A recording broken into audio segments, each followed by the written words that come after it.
Jacksonville Jaguars fans, welcome into Duval Daily, presented by GenJag.com. I'm Jordan DeLugo. Thanks so much for being here. Wednesday, August 13th. Jaguars have the day off Wednesday. They will get back at it tomorrow on the practice field. Scrimmage-like practice, according to Liam Cohen. That practice will kind of help determine whether or not you're going to see starters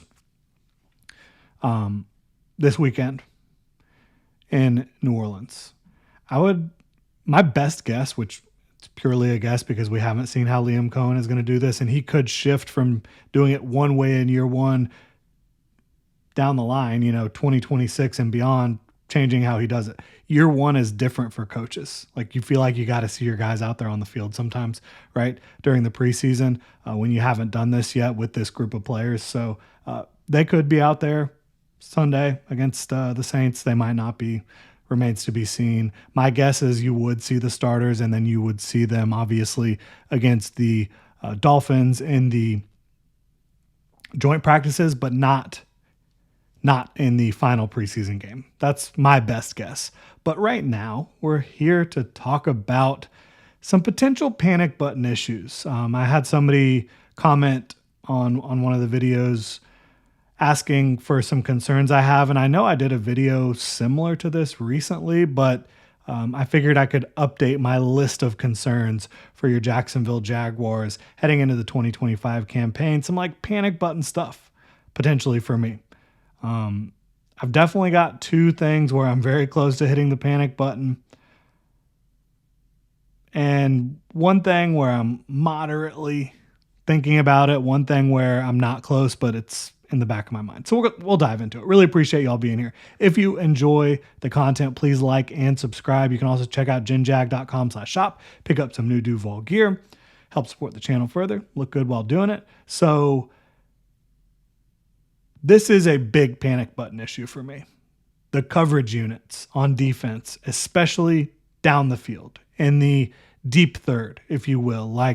I think, so based on what you saw Saturday against the Steelers, I mean, you could say every area of the field in coverage should be panic button, right?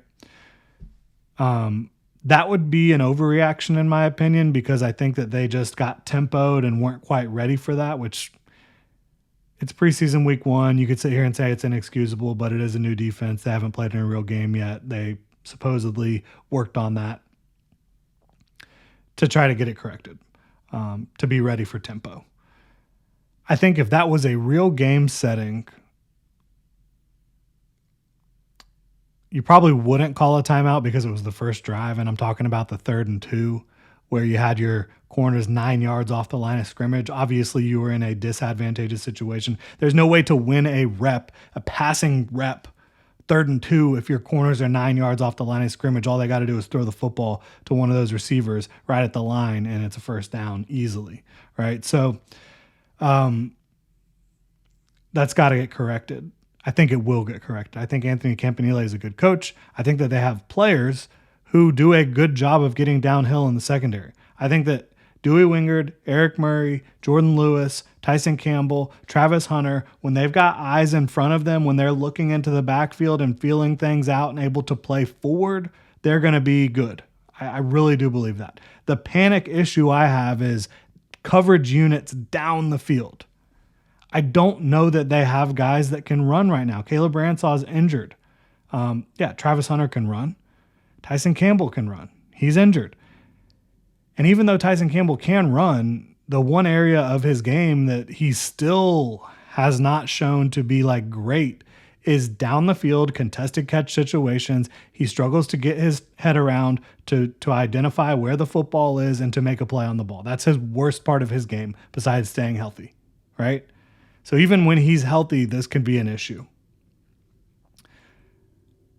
I think Jarian Jones can run with people. I think Travis Hunter can run with people, and they're going to be primarily in zone coverage. So that should help put a roof, as we've talked about, over offenses a little bit. And you would also hope that your pass rush can make it so you can't just wait to throw the ball deep constantly. But I do think teams that can threaten down the field with their passing attack are going to have a big advantage against the Jaguars defense. I I think the Jaguars can defend the run. I think they can fire downhill. I think they can defend short to intermediate passing. I think down the field, they're going to have a tough time defending the pass. I don't think that their safeties run particularly well. Like Eric Murray was not, and he's still not a bad athlete. Andrew Wingard, not a bad athlete. But these guys are no longer young bucks. They don't run. Andrew Wingard's never been the fastest. Eric Murray, I think, did actually run like pretty good number for a safety, but he's over 30 years old. He's not the athlete he was when he was entering the NFL. And he played pretty darn well for the Texans last year. DeMeco Ryans is an elite defensive coordinator, an elite defensive play caller. For as much as I love the energy Anthony Campanile brings, the intentionality, everything, I can't sit here and tell you he's an elite defensive play caller, an elite defensive mind at this point. I honestly just can't do that. I don't know. So, like, as well as Eric Murray may have played last year, is he going to play that well this year? Andrew Wingard has never done a great job when he has been in the starting lineup for an extended period of time. You've seen flashes of brilliance. You've seen good games. You've seen him in a role where he was the third safety and did come in a lot, make a lot of plays, and do good things. But Tyson Campbell dealing with, day-to-day injury right now. Hopefully tomorrow we'll get some good news on that. But that gives you pause, absolutely. Buster Brown being injured isn't great. I strongly believe in Travis Hunter, but I want Travis Hunter on offense too, and I think he's going to play a lot on both sides. But I just don't think that this group is built to play defense deep down the field. Jordan Lewis, really good football player, not the best in just sprint down the field situations. Better in confined spaces. Andrew Wingard, Eric Murray, Jordan Lewis are all better in confined spaces. So we'll see. We'll see. I don't feel good about that. I think teams even the Panthers week one, I think you can sit here and say, oh, their passing game's not that impressive. I think Bryce Young's going to be able to hit T-Mac down the field against this team. And even if Travis Hunter is playing a lot of coverage against Tetero McMillan, we've seen them two go head-to-head, and Tetero McMillan had a pretty damn impressive game against Travis Hunter. So maybe Travis Hunter can get some revenge, et cetera, whatever. I would like to be able to see Tyson Campbell really having to take care of Tetero McMillan in week one. I don't feel great about it. I think the overreaction would be to say they can't cover at all. I think the appropriate reaction and belief question is, can they cover down the field? I'm also pretty damn worried about the interior defensive line. Look, Devon Hamilton, Austin Johnson, these guys, they can definitely play run D. I think you can definitely kick Emmanuel Ogbah and DeJuan Smoot inside on clear pass rushing situations. But you want to have guys that you can have on the field for 3 downs. I don't think they have those right now because they don't have Eric Armstead. They don't have Mason Smith. Those are the 2 guys that should be able to play the run and the pass from the interior. Mason Smith is still on the active/PUP. He's looking good in my mind, but I don't know. I don't know when they're going to activate him. And when they do activate him, is he going to be ready to make a big impact early on?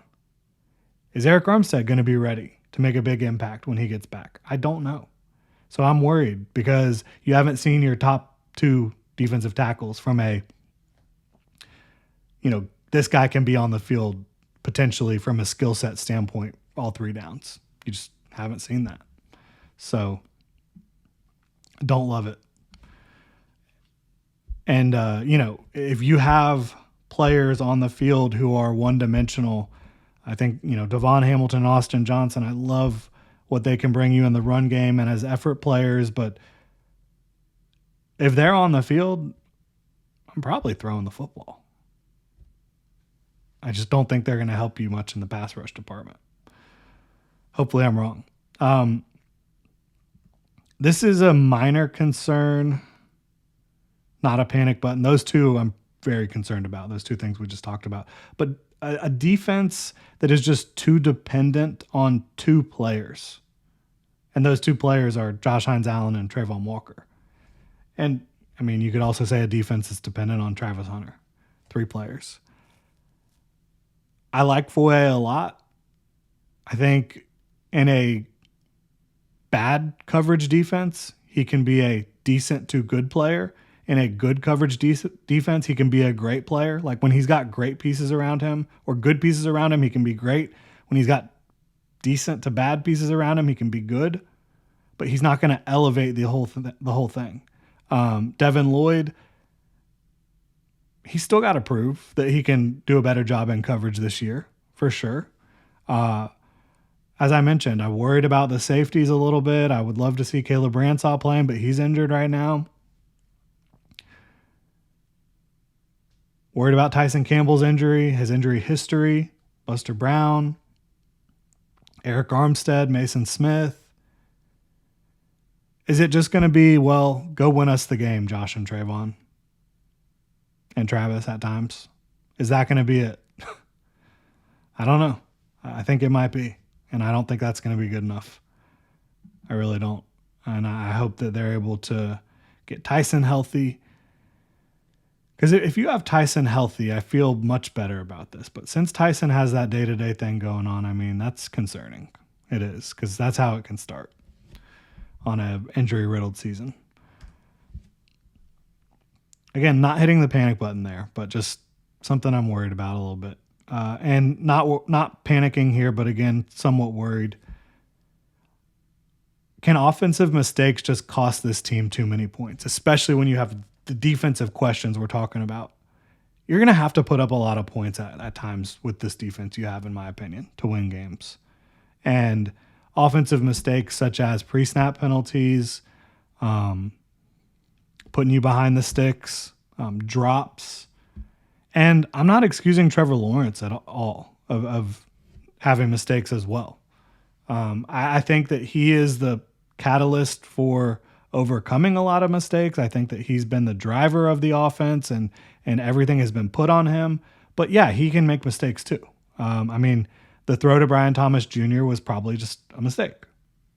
Point blank. I do believe that. Now, that was probably his only mistake. He was 6 of 7. He played well. He scrambled and did a good job doing that. But if you have drops and pre-snap penalties and then Trevor makes a mistake, it's like, well, how are we supposed to score touchdowns? So that's kind of where I'm at. That's a minor concern. They've been working on the pre-snap penalties. I think that in Travis Hunter and Brian Thomas Jr., they got 2 reliable guys with hands. I think Brenton Strange can be reliable with his hands. They've got some running backs that can be reliable with their hands. I would not include Tank Bigsby in that category. Diami seems up and down with the hands for sure. So that's where I'm at. Y'all asked. This is my concerns with the Jaguars right now. I still think they're a team that should be second in their division. I think they're a team that could be dangerous, but there's some question marks right now. There's some question marks. Let me know what y'all think in the comment section below. If you enjoy the content, please like and subscribe. Y'all have a good one.